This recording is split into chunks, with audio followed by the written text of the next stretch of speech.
All right, back by popular demand, our second part of the Trump voter panel. We're 18 months into Donald Trump's presidency, so we wanted to check in with how Trump voters are feeling today, particularly after the president's one-on-one visits with Kim Jong-un and Vladimir Putin. So these voters you're about to meet are from California, Texas, Ohio, and New York. As you'll see, they are no longer like-minded as they were on Election Day about Donald Trump. Some say they regret their vote or are deeply disappointed, including one voter you're about to meet who resigned his GOP post in protest. Here now, Pulse of the People. How many of you, show of hands, were comfortable with the president's performance in Helsinki? 3 of you. Yes. And what did you think when the president stood on stage and said that he blamed America for many of the problems that we have with Russia? I don't see him blaming all of us. And I also, you have to recognize that that's like a loaded question right there. He isn't blaming every blaming our intelligence community. All right, let's listen. But I do blame the intelligence community. They are out of control. I read the transcript. I have it. Let's play it right now so we're all on the same page. I hold both countries responsible. I think that the United States has been foolish. I think we've all been foolish.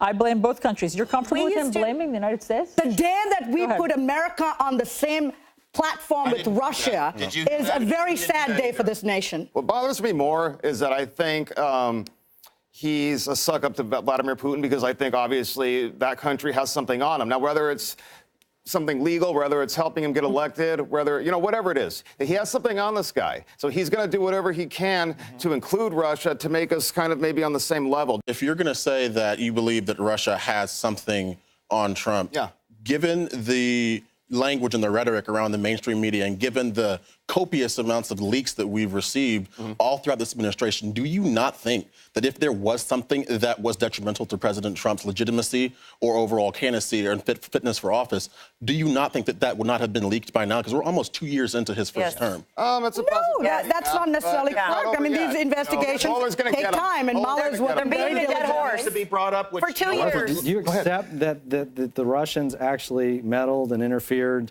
in the 2016 election, as is the unanimous I recognize consideration? that they did that, and they've done it before. Okay, They've tried to do that. Okay, and other countries. And that's fine. That's fine. So I'm that Republican county chairman from Ohio that resigned after the Helsinki summit. So when the president in Helsinki said Putin had denied it strongly and forcefully, and he was in effect defending Putin's denial, do you accept that at face value? I don't accept how you're characterizing it. What I see instead is a president who wants to establish strong relationships with every country as possible. Here is what the president said. Okay. Here is what the president said about Vladimir Putin, so we can all hear it with our own ears. Listen to this. My people came to me, Dan Coates came to me, and some others. They said they think it's Russia. I have President Putin. He just said it's not Russia. I will say this. I don't see any reason why it would be. When I heard that, at first I was shocked because I was like, we cannot be operating on this plane just from a purely optical perspective. But then when he came back later on and offered a correction and then changed would to wouldn't, now we can argue the semantics and however milquetoast that retraction was or that correction was all day long. Did you believe him when he came back and said, I meant to say wouldn't? I believed him. I did. Oh, yeah. You thought he misspoke that first time. I did. To me, that's saying, okay, I'm just going to believe whatever Putin says instead of our own intelligence. So, yeah, I think he threw America under the bus. I think it is important for our president to have strong relationships with everybody. He is single-handedly weakening our alliances overseas. No. He has denuclearized North Korea. How is North Korea nuclearized? North Korea because he met with Kim Jong-un. What is your evidence that he's denuclearized North Korea? There's no more rockets in the air. Oh, really? Oh, no, so they're not testing them. No, they're not, and they've been dismantling them.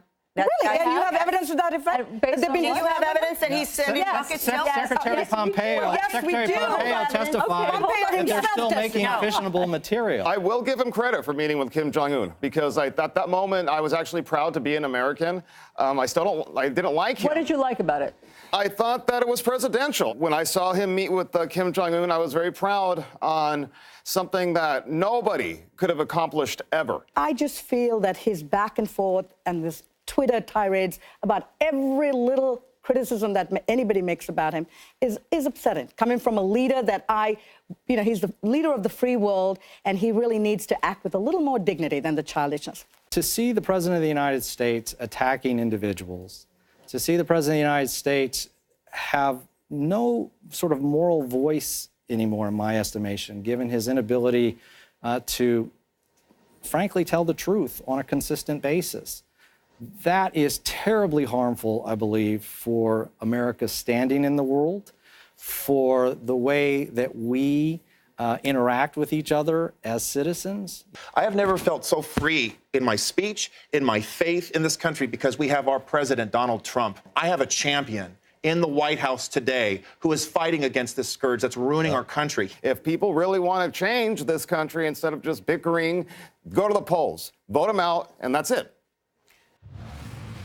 I thought that was an interesting point to end on because, again, these are all Trump voters. These aren't Hillary voters fighting with Trump voters.